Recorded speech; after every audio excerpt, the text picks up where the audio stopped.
Thanks, Andrew. Who are the people investing in GoSolr? You were talking there about 1.5 billion and your projections of another 10 billion.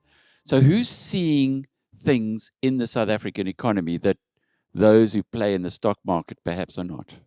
Well, it's interesting, and we've got some of that's out in the public domain. So we've been fortunate. The founders of the business could only take this through pretty much a POC phase. Solar subscription takes a lot of capital because we fund everything as a business. So the founders led the business for about a year, and we were very fortunate to have one of the largest banking partners in the country, Standard Bank, come on board. So Standard Bank is one of our providers of debt, and is actually also a minority shareholder in GoSolr. We also have an international shareholder with international flavor. That's a climate-based investor that's actually sitting in the audience here. So there's a lot of support globally to support global net zero targets.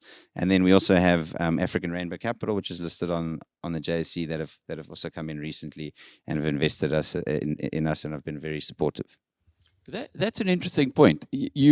You have seen a flood of capital out of South Africa, not a heck of a lot coming in. Is it something that, and it's a fantastic story, if it were a normalized society, I guess the story, well, the money that would be drawn to sectors like yours and businesses like yours would have been many times what it is. What might turn that over? What might be the tipping point there? Well, I think it's a lot about confidence, Alec. I think sometimes our perception of the reality back at home is a lot worse than it is. I'm not saying there's not problems. I mean, there are a host of problems, but I think South Africans' perception generally of the problems is elevated. I think obviously the previous speaker just mentioned there's problems everywhere, but there's still the confidence in those markets. So I think this energy crisis has catalyzed an industry with a whole bunch of great players, not just us, that have come forward with confidence and with an investable proposition. And there's lots of talent still left in South Africa and lots of leaders, but often our leaders are not confident enough to attract that capital, because capital flows where it's looked after and where there's confidence that return can be protected. So you are an actuary. Well, I studied actuarial science, but I realized very soon that that wasn't for me. So I didn't go and write all my boards, and I've never practiced as an actuary, but I've studied actuarial science. And then you went into investment banking. Yes. Where I'm going with this is that you could see all kinds of opportunities. So what pulled you here? Well, I think I told you in breakfast this morning, Alec, I loved investment banking. Actuarial science was a great thing to study, but then I realized I wasn't that interested in value and pension fund liabilities and assets. Great job, but it wasn't for me. And then investment banking, I thought, was one of the greatest careers to grow up in corporate finance at a number of the big banks. And there I worked in mergers and acquisitions and raising capital. So but one day I wanted to do something more entrepreneurial and something that had some purpose and could solve us a major problem. So we looked at a number of things. I got one or two like-minded mentors or people with me that wanted to start something. We weren't sure that it was solar, but we knew it was something that had to have impact. And my core skill at the time was raising capital. So we looked for something capital intensive, infrastructure based, because often the problems that we're talking about, water, internet, these things are all infrastructure related. So we felt we could raise the capital if the model was correct. And then very quickly it was quite straightforward to see that the solar industry wasn't quite scaling the way it should have, despite all the fundamentals that I've mentioned that were in its favor. And South Africa, because presumably you could have taken your qualifications and exported yourself. I'm a very proudly South African. So as I said, a very bullish South African. I too could live somewhere else. I've got multiple passports, but I choose to live in Johannesburg because that's my home and that's what I want to see prosper. And I love traveling, love being in here in London. But I think South Africa is my home, and I think there's a lot of great people there. If we put our minds to it, we can solve those challenges. So again, my call to action is for everyone here to vote and come back. And I believe there's 2 million South Africans living abroad. This is some of the stats I've seen. Only 78,000, I believe, is registered to vote.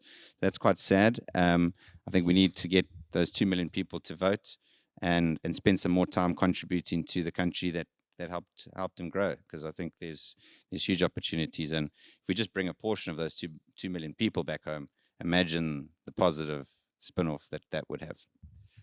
One of the scariest words, though, for people in South Africa, and certainly those outside, is load shedding. Just explain to us what it is and how it came about and how it affects the psyche and what you guys are doing to address it. Sure. So, I mean, it's a very nice term for what effectively is this rolling blackouts. So what other countries will call rolling blackouts, which do happen in other countries, they're usually event driven, some kind of weather event or wildfires. So, but around, I think it's 2007, 2008. So that's now 16 years of load shedding. The term was coined, and it's probably just a softer term than rolling blackouts.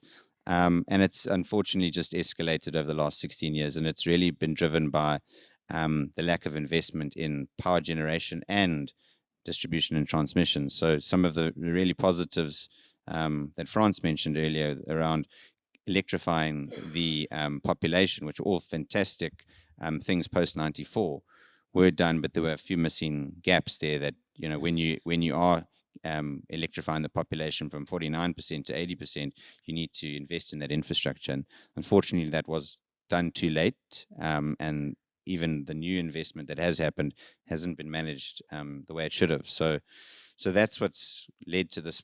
We've got a power supply demand deficit, and this is just to bring us back to equilibrium, but we need to grow the economy, so we need a lot more power. So that's why this notion that the short-term fixes, we're just going to bridge the gap this year and then there's going to be no load shedding, that assumes the economy just goes sideways. And the effect on the psyche in South Africa has been profound, because it's very difficult to see hope when you come home and you're in the dark and you can't cook and you can't work and you can't educate your children. So I think that has led to a huge negative sense of pessimism in the country, which we have to solve. Yeah.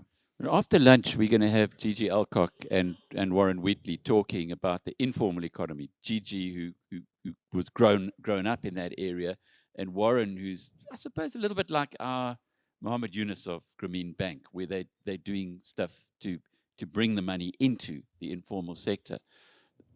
You must have done a lot of thinking about this, about the, if we're at 0.7%, how transformative it could be if you could put a solar panel on the roof of every house in the country. What ideas have come up that you might be able to implement if money was no object? Yeah. So there are a lot of companies that have tried it, and there are a lot of global case studies where it's working. So we take comfort in that. I don't think it's been cracked yet locally. I think there's been a couple of things that have led to that. I think the technology is getting more affordable every year, but it still wasn't quite at the level where something of quality can be put into every home. What companies like ourselves won't do is go and put low, inferior quality infrastructure into these markets, because then you're really not solving the problem. So I think that's starting to shift.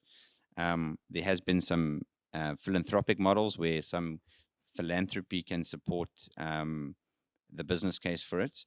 And there's a lot of distributed microgrids solutions, containerized solutions, using second-hand equipment ideas that have been used, which has got a long useful life, but maybe is not potentially working in a business any longer and needs to be upgraded, but can be repurposed. A big thing with the industry that's growing is we need to think about the recycling of the materials, the repurposing of the materials, which is the same with any industry growing. But there's a lot of things that can be done to prolong the lifespan and repurpose the technology for different markets. Yeah, I guess people in London don't really know about the waste collectors that we have in South Africa. Guys who repurpose your garbage every day, and there are a whole army of them who do that. So if you translate that into an industry like solar, that surely will be a potential business area. But Gigi has an army of entrepreneurs, Casipreneurs, as he talks about. Is there anything there that is blindingly obvious that you could perhaps kickstart? I think so. I think what's really important around building infrastructure in informal economies is you've got to have community buy-in and support. I think companies often go in and think, look, I'm doing a good thing, so I'm just going to come and build it and it's all going to work. But I think those are often not sustainable models. So I think where you've got access to community leaders and connected members of society, small business owners within those communities, and you get their buy-in, then you can create a sustainable business model. I don't think you can just go in there. We can just add something to our website and just say, okay, click for this product. I think it's going to take some time to develop the community support for it. Yeah. I'll tell you where I'm going. We've got one of the poorest countries in South Africa is Malawi. And we have our 2 members of our production team who live in Lilongwe. And they've got a little solar panel and a Starlink connection, internet connection. Yep. And they are among the most productive members of our team. A little solar panel and a Starlink, and they're living in Malawi. Yeah. If you translate that into the South African context, where a lot of people are far more advanced than the conditions that these two are having to do it in, it just opens your eyes to the potential and the possibilities. And that's why I'm thinking from your side, what would you suggest there that we could start putting the Kazipreneurs to work on? Yeah, well, I think we have to support those technologies and those and the regulatory framework needs to be supportive. I mean, you can see Starlink is actually illegal, for instance, in South Africa, which is crazy. But there are fortunately fiber companies that are building in those areas, and there will be solar companies that will be there as well. But it has to be a conducive environment for that infrastructure to be firstly legal and then also protected, because I think Paul's mentioned high crime levels. The crime levels in those areas are even higher than in some of the more higher income households. So this infrastructure is expensive. It needs to be maintained, and that's why I think the community buy-in is really important, so that is looked after. Yeah. But you would have been illegal in South Africa, 3 years ago? What you're doing? No, we wouldn't, because we're not the business 100 megawatt business. But there was 1 megawatt was the cap. Yes, yeah. And you're doing 75. Yes, but so you'd have been in trouble, surely. Yeah, well, it's counted on an individual site basis. So we do, the biggest we'll do is a 12 kilowatt system. So we would have been fine. But the change from 1 megawatt to 100 has had a profound impact on the industry from a commercial and industrial perspective. So that's why if the right laws are put in place, the conditions are there and the industry will continue to boom. But it's amazing that, isn't it? Again, getting back to the steel, if you just put the right opportunities in place, as has happened in the solar market, you can get an explosion of economic activity. Yeah. What about affordability of this in South Africa? I'm one of your clients. I love your product. It's amazing. and I know that for me it's affordable. Perhaps for somebody who's not doing the work I'm doing, it wouldn't be that affordable.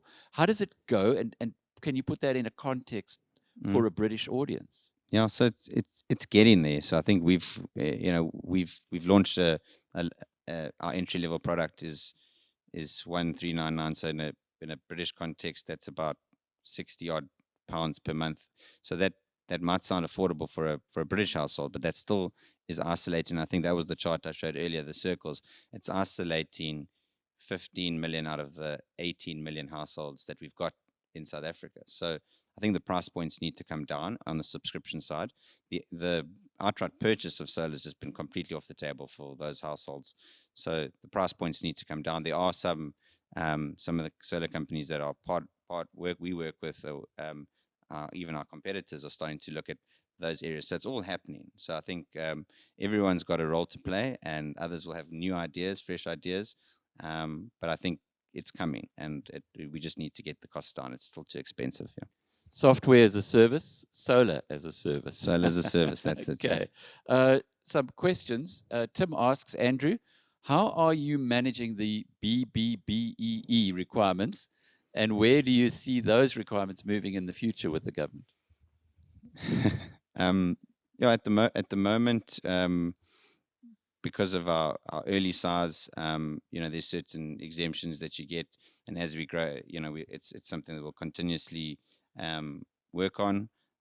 We have some shareholding now that we get via African Rainbow Capital. We've got a very diverse workforce. Procurement's there, so it's just part of business in South Africa. I'm not sure the second part of the question, where is it going? That's not something I'm an expert on, unfortunately. Dirk says he's interested in kinetic storage. Okay. I guess, is he talking about pumped storage, for instance? Where you can put, no?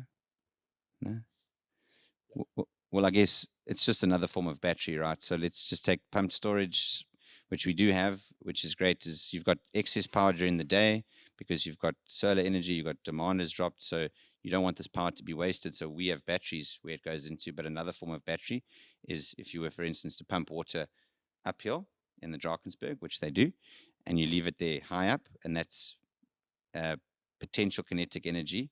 And then during the evening, when you've got the deficit, you let that water go down and run across turbines. So although that's not a lithium battery or a Duracell battery that we think about, it's just a moving energy from one form to another so that you can use it later. And that, I'm very, very bullish on that. And I think we need more examples of that. And I think one of the challenges in the solar industry that's getting overcome with storage is that it's this mismatch that I spoke about. It doesn't solve the issue in the evenings. But now these large solar farms that are getting built in South Africa, the biggest one being Scartec, which has just been announced, has put a huge battery next to the solar, because that's going to be the future. That you've got certain hours where you can get the energy, and you need to store it for when you don't have the solar power production. Is that an area you would get into, kinetic energy? No, I think we'll stay with residential for now. There's lots to do, and we want to be specialized. I don't see it being something that can be done at a household level yet on scale. We're more focused on enabling the household to use solar energy and enable the smart home and electric cars in the future. I know there's some views around electric cars.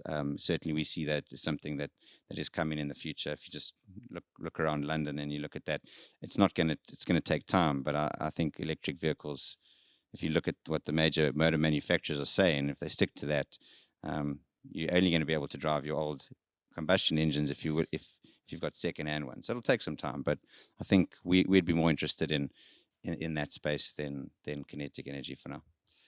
Dean says, how do the feed-in tariffs work for GoSolr clients? So at the moment, the feed-in, this is going to be a big year for feed-in. So Cape Town is leading the charge. City of Tshwane. Just explain what it is. Feed-in tariffs. Feed-in tariffs is when you can take your excess power, and you can sell it back to your municipality or to Eskom. We estimate alone on our production, 40% of our power last year that we could have produced wasn't produced because energy needs somewhere to go. So if your batteries are full at home and you're not producing enough, even though your solar panels and it's a sunny day can produce more, they won't, because the power needs somewhere to go. Because in most municipalities, all municipalities effectively until this year, you weren't able to sell it back to the grid. And now Cape Town has led the charge with that. So effectively, we'll help our customers. We'll enable them to sell back. It still is a lot of work is required to make feed-in a reality. At the moment, you need to change your meter. So again, I don't want to get too technical, but you need a meter that can read electricity being bought and sold. Most of the meters in South Africa only know that you're buying. So that needs to be changed, and the investment is placed on the household. So that investment's too high at the moment. So you wouldn't do it because you'll never get a payback you'll get a marginal payback on your capital. But certainly Cape Town has got the right model, and I believe City of Tshwane will be next, and hopefully Johannesburg next, and then everyone with excess solar power will now sell that into the grid, and that'll be good for municipalities because they will buy it for cheaper than they buy the power from Eskom.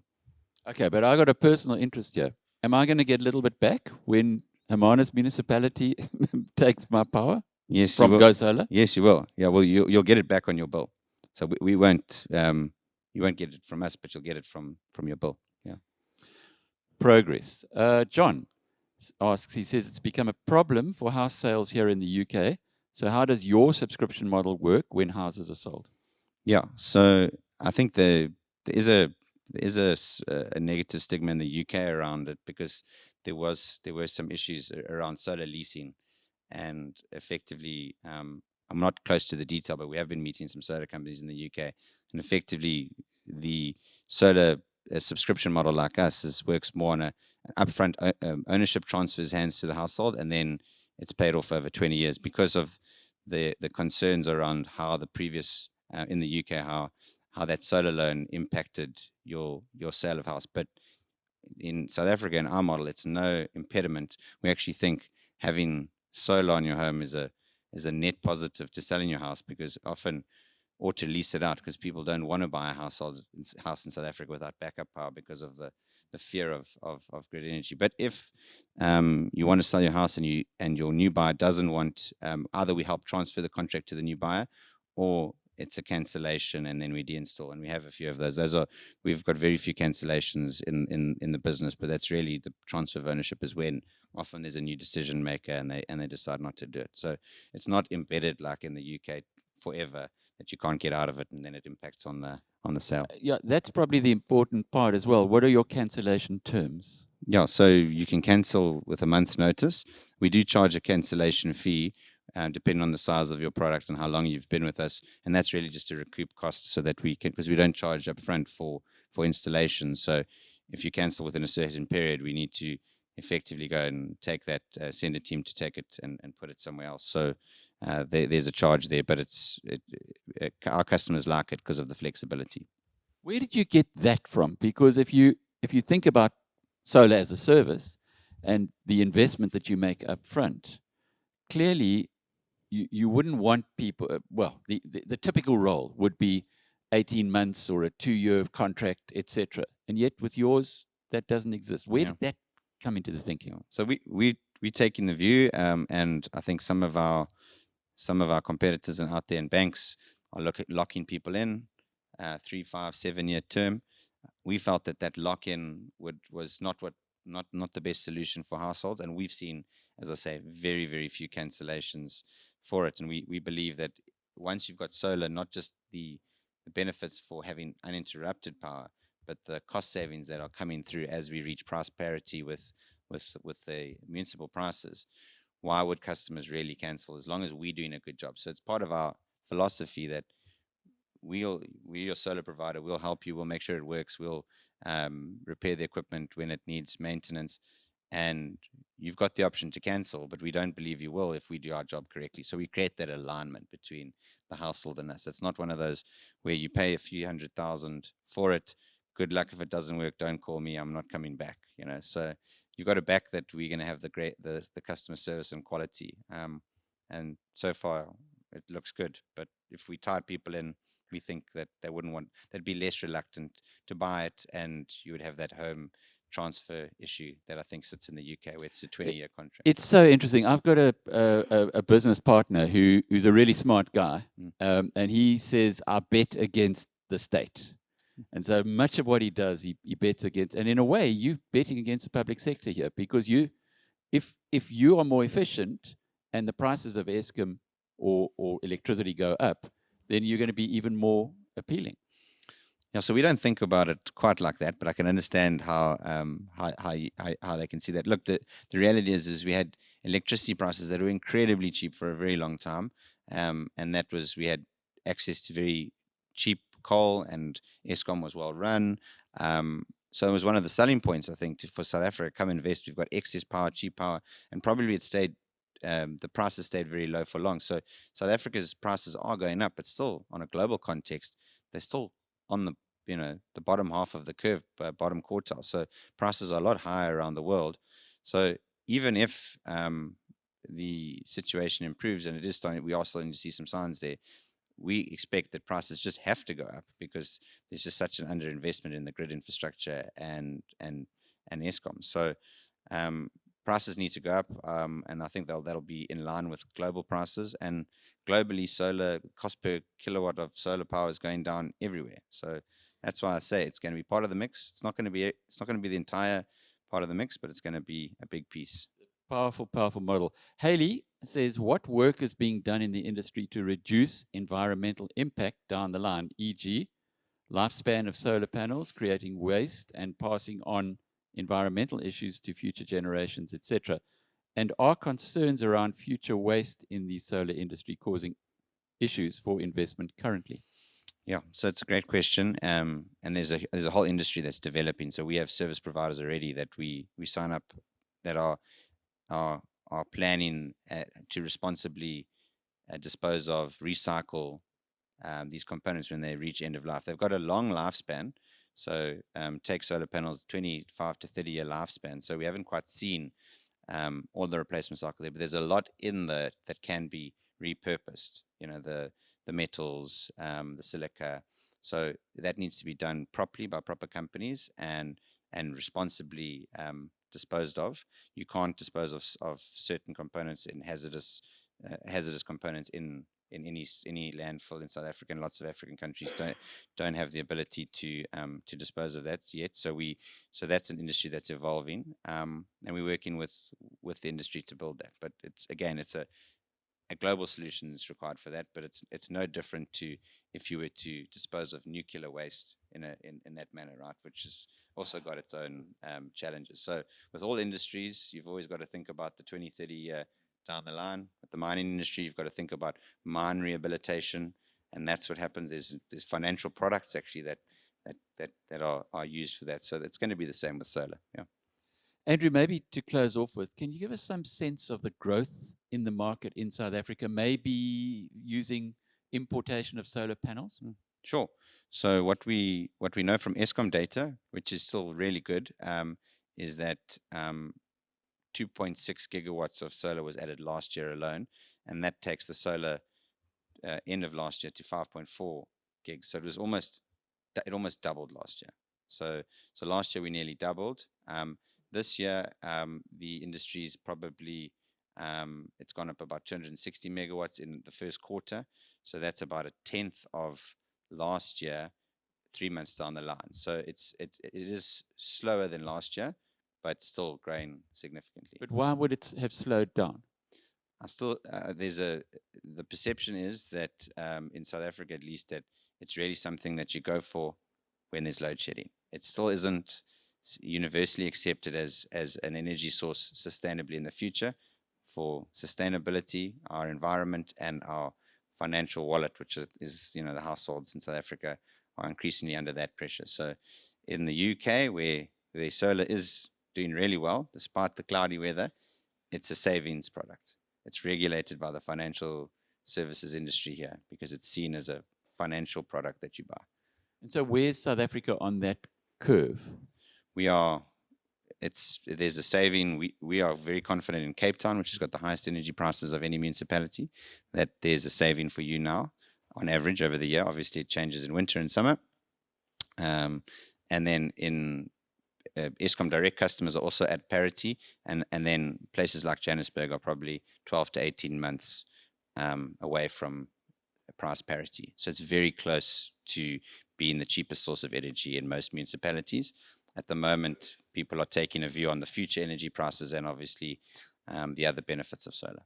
And your costs, what's happening to them, your hard costs, your importation of panels, for instance? Yeah, they're all getting better and more affordable in US dollar terms. Solar panel pricing for the last 15 years, it almost looks like Moore's Law. If you guys follow Moore's Law, it's exactly the same. So solar panel pricing is really, is coming down more and more. Lithium batteries and other types of chemistry in batteries are getting invested. There's huge R&D globally, China, US, everywhere spent on this technology. So it's come down. We've obviously got our RAN cost has gone up, and that's the installation, the labor component. But overall, our costs are significantly down from this time a year ago. And I just to close off with there is concern about the infrastructure in South Africa on every level. The grid has to be part of that as well. So if I hear you correctly, the costs, Moore's Law is at work now, as far as your business is concerned. And on the other business, on an Eskom business, it's going the other way with difficulties on transmission. So that would tend to suggest that the growth might accelerate more than just the load shedding element. Yeah, so I think it's been well publicized as well by the electricity minister. The next challenge, and I think they've successfully separated the entities now. So for those that don't know, Eskom has now been separated legally, or there's a few steps just to go, but it's nearly there in terms of generation and transmission and distribution, which is a good step because generation we should get the energy mix agreed and make sure that it's the right mix for South Africa, and we should try and get the cost of power down, and that is going to require private actors. The distribution side is very much run by municipalities, and municipalities need help because their balance sheets are not where they need to be. So that's your last mile infrastructure. But the transmission piece, that's a difficult one because there's not many global case studies where private participation is there yet because it's a natural monopoly. It gets built, and if it's not looked after, it's very difficult to replicate. There's not going to be private capital that can replicate the grid infrastructure. So it's going to have to be a public-private partnership. And I think that's, again, one of the benefits of embedded generation on your business, on your household, is that you're not reliant on that grid. So if we can at least, for the time being, until we can get that grid infrastructure up to where it needs to be, if a large portion of your power can be produced and consumed on site, then you can take the strain off the grid. It's not just a South African problem. There's lots of literature. The US has had huge issues with their grid as well. It's just something that gets built 100 years ago, and there's never any competition in it because it's a natural monopoly. And then natural monopolies are not good for anything, right? That's why the solar industry exists, right, in South Africa, because of a monopoly. Yeah. Andrew Middleton, thank you. It was fascinating. Thanks for having me.